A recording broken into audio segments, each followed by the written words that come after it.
Training എന്ന് പറയുന്നതിനെ നമുക്ക് രണ്ടായിട്ട് ഡിവൈഡ് ചെയ്യാം. ഓക്കെ, ഗ്രൗണ്ട് ട്രെയിനിങ്ങും ഉണ്ട്, പിന്നെ ഫ്ലൈയിങ്ങും ഉണ്ട്, പ്രാക്ടിക്കൽ. അപ്പോൾ ഇതിനകത്ത് DGCA പറയുന്നില്ല ഇന്ന സ്കൂളിൽ പോയി നിങ്ങൾ പഠിക്കൂ എന്ന് പറയുന്നില്ല. ഓക്കെ, നമ്മൾ ഡ്രൈവിംഗ് ടെസ്റ്റ് എന്താണ്, നമുക്ക് ഇഷ്ടമുള്ള ഒരു ഡ്രൈവിംഗ് സ്കൂളിൽ പോകുന്നു, അവർ നമ്മൾ പഠിപ്പിച്ചു തരുന്നു.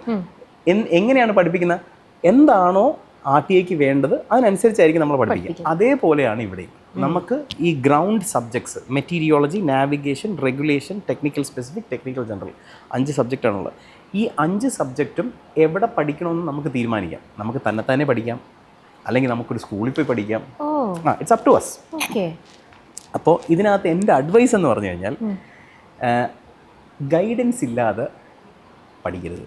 കാരണം ഇത് തെറ്റായിട്ട് പഠിച്ചു വെച്ചാൽ ഇതിനെ അൺലേൺ ചെയ്യാൻ ഭയങ്കര പാടാണ്.